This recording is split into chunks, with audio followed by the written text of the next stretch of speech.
Hi friends, అందరికీ నమస్కారం. అంజలి కథలకి స్వాగతం. ఈరోజు చందమామ కథ పేరు భవిష్యవాణి. రచించిన వారు మాచిరాజు కామేశ్వరరావు గారు.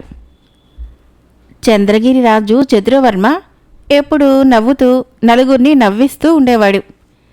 జీవితకాలము అతి స్వల్పమని, దానిని అన్ని వేళలా ఆనందంగా గడపాలని ఆయన అభిప్రాయం. ఆయన అనునిత్యము జీవితంలో కొత్తదనం కోరుకునేవారు. ఒకనాటి సాయంకాలము రాజు రాణి ఉద్యానవనంలో విహరిస్తున్నారు.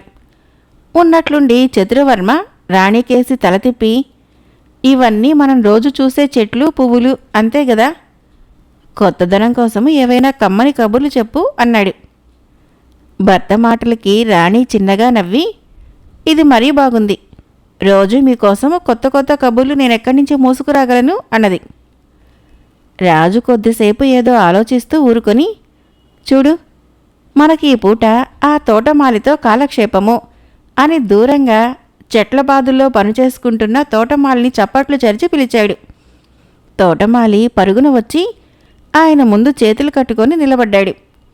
రాజు తన మెడలోని ముత్యాల హారం తీసి వాడి చేతిలో పెట్టాడు. అనుకోకుండా లభించిన అంత విలువైన బహుమతికి తోటమాలి ఏం చేయబోతాడో చూడాలని రాజు ఆలోచన. అయితే తోటమాలి హారాన్ని దుస్తుల్లో దాచుకొని అక్కడి నుంచి వెనుదిరిగాడు. తోటమాలి ప్రవర్తనకు నిర్ఘాంతపోయిన రాజు, ఒరే, నీకు ఎటువంటి కారణం లేకుండానే వేల విలువ చేసే హారం బహూకరించాను. అయినా నీకు రవ్వంత ఆశ్చర్యము ఆనందము కలిగినట్లు లేదు, ఎందువల్ల అని అడిగాడు. ప్రభు, మీరు ఈరోజో రేపో హారం ఇస్తారని నాకు ముందే తెలుసు అన్నాడు తోటమాలి. ఆ జవాబుకి ఆశ్చర్యపోయిన రాజు, ముందే తెలుసా, ఎవరు చెప్పారు అని అడిగాడు. ఒక మునీశ్వరుడి భవిష్యత్తు వాణి ప్రభు అంటూ తోటమాలి ఇలా చెప్పాడు. 4 రోజుల క్రితము వాడు తూర్పు కొండల్లో ఉన్న తన స్వగ్రామానికి వెళ్ళాడు.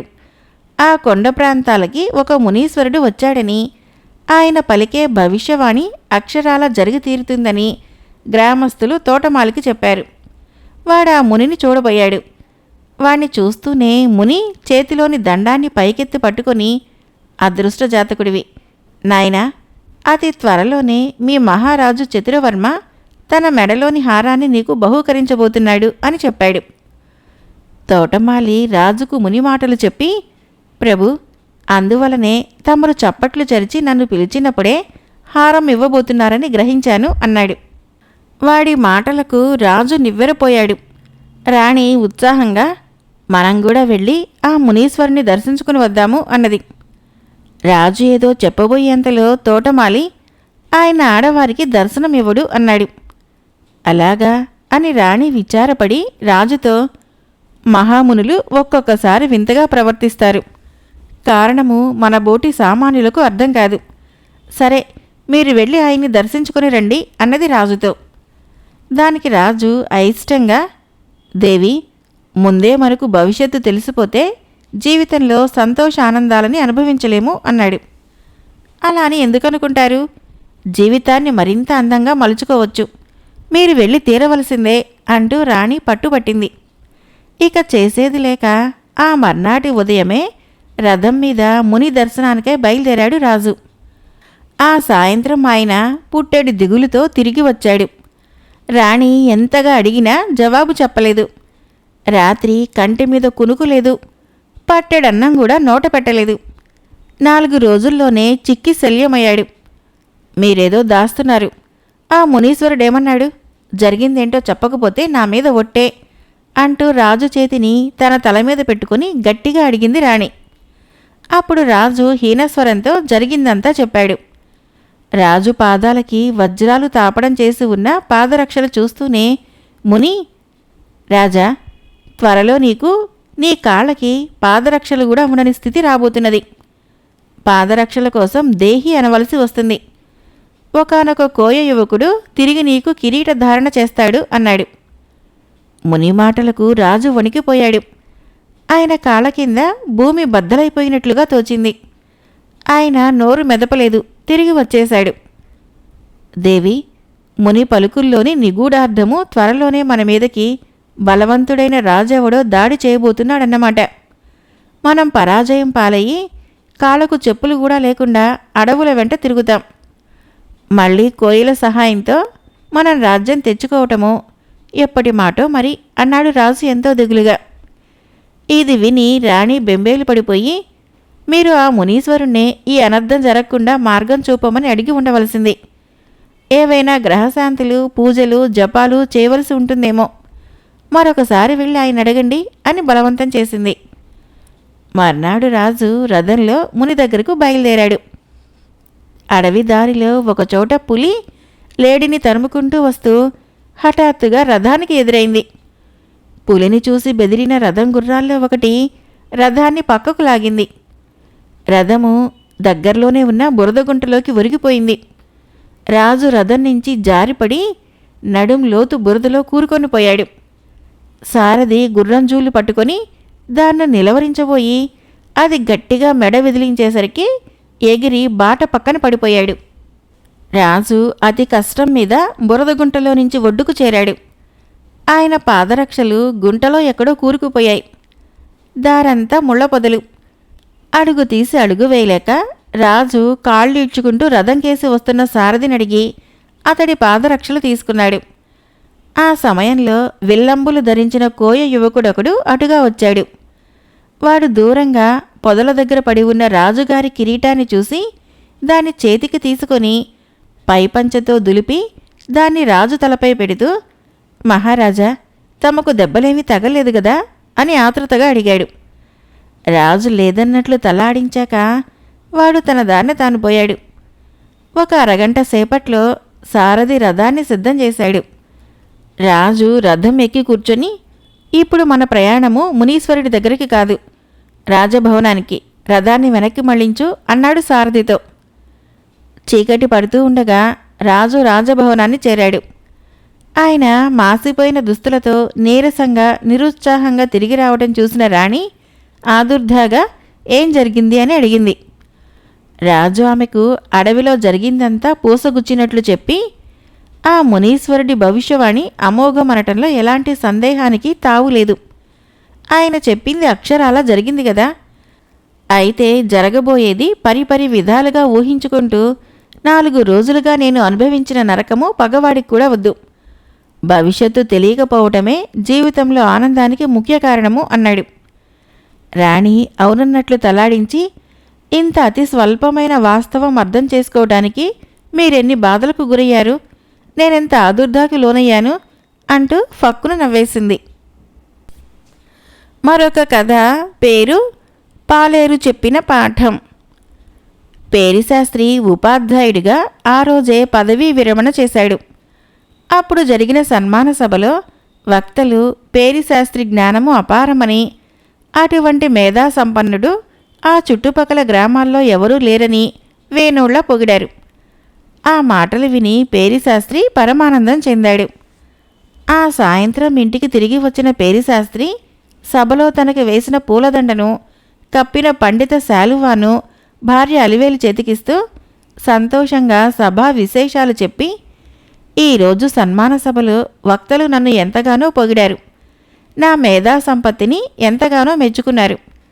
అయినా నాకొక అనుమానం అలివేలు, నేనింత మేధా సంపన్నుడినైనా నా తరగతిలో ఎప్పుడు చూసినా విద్యార్థులు పలచగానే ఉండేవారు. దానికి కారణం ఏమంటావు అని అడిగాడు కాస్త విచారంగా. చింతబరికలతో పిల్లల్ని చావుబాదేవారేమో అన్నది అలివేలు. చచ్చా, నేనేనాడు బరికే కాదు గదా, పేంబెత్తం కూడా చేతపట్టిన పాపాన పోలేదు అన్నాడు శాస్త్రి. అయితే మెలిదిపి నా దుబ్బు మీసాలు చూసి పిల్లలు హడలిపోయేవారేమో. అంతెందుకు, నేనే వాటిని చూసి దడుసుకొని పెళ్లిపేటల మీద నుంచి పారిపోవాలనుకున్నాను అంటూ నవ్వింది అలివేలు. ఆ మాటకి శాస్త్రి కూడా నవ్వుతూ, అలాంటిదేం కాదనుకుంటాను, నాకు తెలియటం లేదు కానీ మరేదో కారణం ఉండి ఉండాలి అన్నాడు. పదవీ విరమణ తర్వాత ఆ పట్నంలో ఖర్చులకు తట్టుకోవటం కష్టమని నెల తిరగకుండానే తమ సొంత ఊరికి మకాం మార్చేశాడు శాస్త్రి. అక్కడ ఉదయం భోజనం చేసినప్పటి నుంచి రాత్రి పడుకోపోయేదాకా రకరకాల పుస్తకాలు చదువుతూ కాలం గడపసాగాడు. ఇదంతా చూసి చూసి ఒక రోజున అలివేలు, జ్ఞానాన్ని నిరంతరం పోగు చేసుకొని ప్రయోజనమేముంది? నలుగురికి దాన్ని పంచినప్పుడే సార్థకత. ఎంత పంచిపెట్టినా తరగకుండా పెరిగే ఆస్తి జ్ఞానమేనంటారు. ఈ ఊళ్ళో అక్షరం ముక్క రాని వయోజనులు చాలామంది ఉన్నారు. వాళ్లకు చదువుతో పాటు 4 ఉపయోగపడే మాటలు చెప్పండి. వాళ్ళు బాగుపడతారు. మీకు 10 మందిలో మంచి పేరుతో పాటు కాస్తంత పుణ్యం కూడా దక్కుతుంది అన్నది. శాస్త్రికి ఆ ఆలోచన నచ్చింది. ఊరి పాఠశాల భవనంలో చదువురాని పెద్దలకు ఉచితంగా విజయదశమి రోజు నుంచి తాను స్వయంగా పాఠాలు చెబుతానని అందరికీ వెళ్ళి చెప్పి వచ్చాడు. విజయదశమి రోజు రానే వచ్చింది. శాస్త్రి రాత్రి భోజనం చేశాక పట్టుపంచ కట్టుకుని 2 చేతుల నిండుగా పుస్తకాలు తీసుకొని పాఠశాలకు బయలుదేరి వెళ్ళాడు. అయితే ఆయన పాఠాలు వినటానికి ఆ ఊరి పెద్ద రెడ్డిగారి పాలేరు వెంకయ్య ఒక్కడే వచ్చి కూర్చున్నాడు. శాస్త్రి ప్రాణము ఉసూరుమంది. ఇంకా ఎవరైనా వస్తారేమో అన్న ఆశతో చాలాసేపు ఎదురుచూశాడు. అయినా ఎవరూ రాలేదు. ఆయన వెంకయ్యతో, నీకొక్కడికే ఏం పాఠం చెప్పేది, వెళతాను అంటూ తిరిగి వెళ్ళిపోబోయాడు. అయితే వెంకయ్య శాస్త్రికి అడ్డుపడి, గురువుగారు, ఇది వినండి. నేను కొట్టంలోకి దాణా వేయటానికి వెళ్ళినప్పుడు 5 గేదెలు ఎటో వెళ్ళి దూడ ఒక్కటే ఉంటే తిరిగి వచ్చేయను. ఆ దూడకు తప్పకుండా దాణా పెడతాను అన్నాడు. వాడి మాటల్లోని భావాన్ని గుర్తించిన శాస్త్రి చదువు పట్ల వాడుకున్న ఉత్సాహానికి ఆనందపడి వాడికొక్కడికే ఎంతో శ్రద్ధగా ఎన్నో విషయాలు చెప్పాడు. తను వెంట తెచ్చిన పుస్తకాల్లోని వింతలు విశేషాలు వివరించాడు. అక్షరాలు కూడా దిద్దించి అర్ధరాత్రి కావస్తుండగా మంచి పని చేశానన్న తృప్తితో ఇంటికి తిరిగి వచ్చాడు. మర్నాటి రాత్రి మరిన్ని పుస్తకాలు తీసుకొని పాఠశాలకు వెళ్ళాడు శాస్త్రి. చిత్రంగా ఆ రోజు పాఠం వినటానికి వెంకయ్య కూడా రాలేదు. దానితో శాస్త్రి కస్సుబుస్సుమంటూ అప్పటికప్పుడు రెడ్డిగారింటికి వెళ్ళి పెరటి కొట్టంలో నిద్రపోతున్న వెంకయ్యను తట్టిలేపి, ఒరే అప్రాచ్యపు విధవా, చదువు పట్ల నీ అభిమానము ఒక్కరోజుతోనే పోయిందా? నిన్న రాత్రి కొట్టంలో దూడ ఒకటే ఉందని, అన్యాయం చేయను, దానికి దాణా పెడతాను అంటూ లేనిపోని కబుర్లు చెప్పి పాఠం చెప్పించుకున్నావు. అంతటి ఉత్సాహము ఒక్క పూటతోనే నీరు కారిపోయిందా? ఈరోజు పాఠశాలకేసి రావటమే మానేశావేం అంటూ ఆవేశంగా అడిగాడు. దానికి వెంకయ్య ఎంతో వినయంగా చేతులు జోడించి, గురువుగారు మన్నించండి, నేను దూడ ఒక్కదానికే దాణా పెడతానన్నాను గాని 5 గేదెల దాణా మొత్తం దాని చేతనే తినిపిస్తానని చెప్పలేదు అన్నాడు. ఆ మాటలు కొరడా దెబ్బల్లా తగిలాయి శాస్త్రికి. అప్పుడు ఆయనకి తన తరగతిలో పిల్లలు ఎందుకు పలచగా ఉండేవారో అర్థమైంది. బోధించేవాడు మహాజ్ఞాని అయి ఉండవచ్చు, అపారమైన తెలివితేటలు కలవాడై ఉండవచ్చు. అయితే వినేవాళ్ల స్థాయికి దిగివచ్చి పాఠం చెప్పినప్పుడే అది ఎదుటివారికి అర్థమవుతుంది. అంతేకాక ఆ వినేవాళ్ళు ఎంతవరకు చెబితే అర్థం చేసుకోగలరో అంతవరకే చెప్పాలి. ఆ క్షణంలో పేరి శాస్త్రి తన లోపం ఏమిటో తెలుసుకున్నాడు. ఆ తర్వాత ఆ ఊళ్ళోని చదువురాని వయోజనులెందరో ఆయన దగ్గర చదవటము రాయటము నేర్చుకున్నారు. మరొక కథ పేరు అహంకారం. కొత్తకోట గ్రామంలో శివజ్ఞాన పండితుడు అనే ఆయన ఉండేవాడు. ఆయన గొప్ప పండితుడు, మహాజ్ఞాని కూడాను. ఆయనని ఆ గ్రామంలోని వారే కాక చుట్టుపక్కల ప్రజలందరూ ఎంతో గౌరవించేవారు. ఆయన ఇంట తరచుగా పండిత చర్చలు జరుగుతూ ఉండేవి. ఆయనకు పార్వతి అనే కుమార్తె ఉండేది. ఆమె కూడా మంచి విద్వాంసురాలు. ఏ విషయం చెవిని పడినా వెంటనే గ్రహించేది. తండ్రి తన శిష్యులకు చెప్పే పాఠాలన్నీ శిష్యులు గ్రహించకముందే పార్వతి గ్రహించేది. కొంతకాలం ఇలా గడిచేసరికి తమ ఇంట్లో జరిగే పండిత చర్చలలో ఆమెకు అర్థం కానిదేమీ ఉండేది కాదు. అన్నీ తెలిసిన శివజ్ఞాన పండితుడంతటి వాడే తనకు తెలిసింది ఆవగింజలో అరభాగం కూడా లేదు అనుకునేవాడు.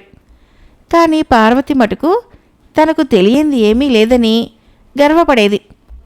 తనకన్నా 3 ఇంతలు వయసు గల వాళ్ళైనా సరే ఏ సమస్య గురించి గాని చర్చించుకుంటూ ఉంటే పార్వతి తాను కలుగజేసుకుని వారి అనుమానాలకి సమాధానాలు చెప్పేది. రాను రాను ఆమె పండిత గోష్ఠిలో కూడా తలదూర్చి ఎవరైనా తప్పు చెబితే వారిని అప్పటికప్పుడే సరిదిద్దటమే కాక మరీ చులకన చేసి మాట్లాడే దశకు వచ్చింది. పార్వతికి ఈ అహంకారము చిన్నతనం నుంచి ఉన్నదే అయినప్పటికీ చిన్నపిల్ల తన్నీడుకు మించిన తెలివితేటలు చూపుతుంటే తండ్రికి మిగిలిన వాళ్ళకి కూడా ముచ్చటగా ఉండేది. పెద్దదైతే ఆమెకు కొంచెం వివేకం వచ్చి ఇలా ప్రతి విషయంలోకి చొరబడటం తానే మానేస్తుందని తండ్రి అనుకున్నాడు. కానీ ఆమె అహంకారము వయసుతో ముదురుతున్నది తప్ప తగ్గే సూచనలు కనపడటం లేదు. నీవు పెద్దవాళ్ల సంభాషణలోకి పిలవని పేరంటంగా చొరబడరాదు తల్లి అని శివజ్ఞాన పండితుడు పార్వతీకి చెప్పి చూశాడు. పాండిత్యానికి జ్ఞానానికి వయసుతో ఏం సంబంధం నాన్న? ఎన్ని ఏళ్ళు వచ్చినా సొంట సొంటే అనేది పార్వతి. తన తెలివితేటలు అందరికీ తెలియటము తండ్రికి ఇష్టం లేదేమోనని కూడా ఆమె లోపల అనుమానించేది.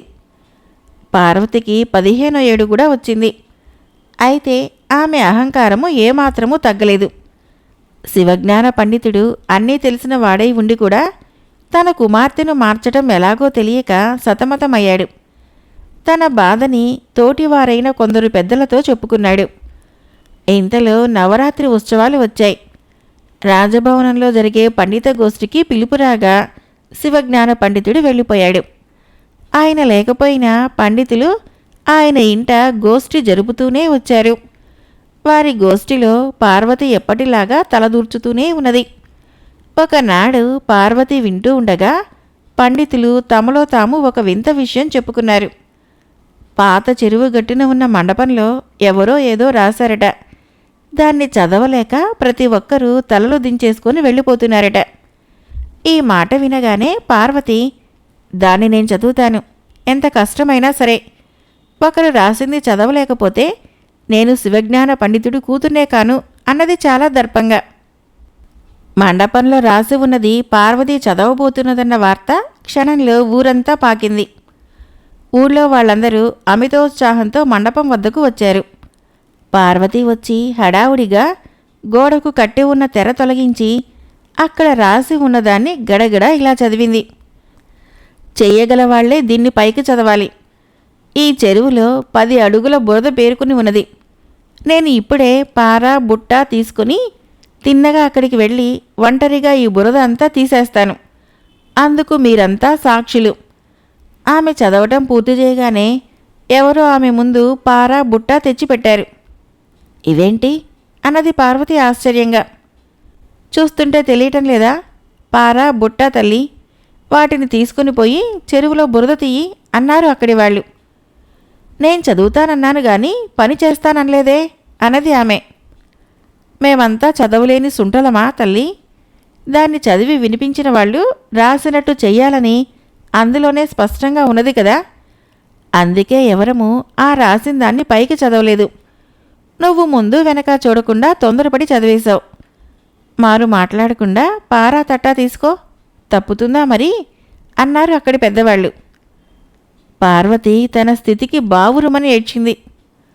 పెద్దవాళ్ళు ఆమెను ఓదార్చి, తెలివితేటల్ని ఎప్పుడు పడితే అప్పుడు ప్రదర్శించకూడదు, దేనికైనా సరే సమయము సందర్భము అంటూ పాటించాలి కదా అని హితబోధ చేశారు. శివజ్ఞాన పండితుడు తిరిగి వచ్చేసరికి పార్వతి పూర్తిగా మారిపోయింది. ఆమె అహంకారాన్ని అణచటానికి పండితులైన తన మిత్రులు చేసిన యుక్తిని గురించి విని తన కూతురు మారినందుకు ఆయన ఎంతో సంతోషించాడు. మరొక చిన్న కథ పేరు నాకేం లాభం. కోటిపల్లిలో తిమ్మయ్య అనే వ్యాపారి ఉండేవాడు. అతడు పరమ దురాశాపరుడు. ధనికుడే కాని కరుడు కట్టిన స్వార్థ బుద్ధి కలవాడు. తనకు లాభం లేనిదే ఏ పని చేసేవాడు కాదు. పక్క ఊరి నుంచి బతుకు తెరువుకు ఆ ఊరికి వచ్చిన చెన్నయ్య అనే వ్యక్తి తిమ్మయ్య ఇంట్లో కొత్తగా అద్దెకు దిగాడు. ఒకరోజు తిమ్మయ్య అంగడి నుంచి ఇంటికి వస్తూ ఉంటే చెన్నయ్య కూతురు 12 ఏళ్ల మీనాక్షి ఎదురుపడింది. ఏంటమ్మా ఇలా వచ్చావు అని అడిగాడు తిమ్మయ్య. కొబ్బరి బొండాలు కొట్టుకోవడానికి మీ ఇంట్లో కత్తి అడిగి తీసుకుని వెళ్ళాను. పని అయిపోయింది, ఇవ్వటానికి వచ్చాను అన్నది మీనాక్షి. తిమ్మయ్య చిరుకోపంగా, నువ్వు చేసిన పని ఏం బాగోలేదు తల్లి. కత్తి అయితే ఇచ్చావు గాని మరి ఆ కత్తి వాడుకున్నందుకు నాకొక కొబ్బరి బొండమైనా ఇచ్చావా అన్నాడు. వెంటనే అమ్మాయి వాళ్ళ ఇంట్లోకి పరిగెత్తుకుని పోయి ఒక కొబ్బరి బొండం తెచ్చి తిమ్మయ్యకు ఇచ్చింది. 2 రోజులు గడిచాయి. 3వ రోజు మధ్యాహ్నం భోజనానికి వచ్చిన తిమ్మయ్య అక్కడ మీనాక్షిని చూసి ఏమిటి సంగతి అని అడిగాడు. ఈరోజు పండుగ కదా మావయ్య, పిండి వంటలు చేసుకోవటానికి అమ్మ తెమ్మని చెప్పిందని మీ ఇంట్లో నుంచి బాణలు తీసుకొని వెళ్ళాను. పని అయిపోయింది, బాణలు ఇవ్వటానికి వచ్చాను అన్నది మీనాక్షి నవ్వుతూ. బాణలు ఇచ్చావు గాని మరి దాన్ని వాడుకున్నందుకు ఏం తెచ్చావు తల్లి అని అడిగాడు తిమ్మయ్య నిష్ఠూరంగా. మీనాక్షి నాలుగు కరుచుకొని ఒక్క నిమిషం అంటూ వెంటనే వాళ్ళ ఇంట్లోకి పరిగెత్తుకుని పోయి ఒక గిన్నెలో గారెలు బూరెలు తెచ్చి తిమ్మయ్యకు ఇచ్చింది. తిమ్మయ్య సంతోషంతో ఉబ్బితబ్బైతూ మీనాక్షిని ఆప్యాయంగా దగ్గరికి తీసుకొని వీపు తడుతూ, బాగుంది, ఇక నుంచి నా చేత అడిగించుకోకూడదు. ఏదైనా వస్తువు మా ఇంటి నుంచి తీసుకుని వెళితే అది వాడుకున్నందుకు ఏదైనా ఇచ్చావనుకో నాకు చాలా సంతోషంగా ఉంటుంది, తెలిసిందా అన్నాడు. మీనాక్షి తెలిసిందన్నట్లు తలాడించి నవ్వుతూ అక్కడి నుంచి చెరచెరా వెళ్ళిపోయింది. వారం రోజుల తర్వాత ఏదో పని మీద పక్క ఊరికి వెళ్ళి అప్పుడే తిరిగి వస్తున్న తిమ్మయ్య తన ఇంట్లో నుంచి వస్తూ ఉన్న మీనాక్షిని చూశాడు. ఏం మీనాక్షి, ఏదైనా తిరిగి ఇవ్వడానికి వచ్చావా అన్నాడు ఆశగా నవ్వుతూ. అవును మావయ్య, తిరిగి ఇవ్వటమే కాదు, మీరు చెప్పినట్లుగా మీరు అడగకముందే మిగతా పని కూడా పూర్తి చేశాను అన్నది మీనాక్షి. ఇంతకీ ఏం తీసుకెళ్ళావు అని అడిగాడు తిమ్మయ్య. ఎలుకల బోను, మా ఇంట్లో ఎలుకల బెడత ఎక్కువగా ఉంటే పట్టుకుని వెళ్ళాను. పని అయిపోయింది, బోను తీసుకుని వెళ్ళినందుకు మీకేదైనా ఇవ్వాలి కదా, అందుకే బోనులో పడ్డ 2 పెద్ద ఎలుకల్ని మీ ఇంట్లో వదిలి బోను మీ అబ్బాయికి ఇచ్చాను అంటూ వెళ్ళిపోయింది మీనాక్షి. తిమ్మయ్యకు బుర్ర తిరిగిపోయింది. ఒక్క క్షణం నోట మాట రాలేదు. అయితే ఈ సంఘటన తర్వాత తిమ్మయ్యలో క్రమంగా మార్పు వచ్చింది. ఏ పని చేసినా నాకేం లాభం అని ఆలోచించే ధోరణిని వదులుకున్నాడు. నలుగురిలో మంచి పేరు తెచ్చుకున్నాడు. కథ అయిపోయింది. ఫ్రెండ్స్, నా కథలు నచ్చినట్లయితే మన ఛానల్ని తప్పకుండా సబ్స్క్రైబ్ చేయండి, లైక్ చేయండి, షేర్ చేయండి, కామెంట్ చేయండి. Thank you.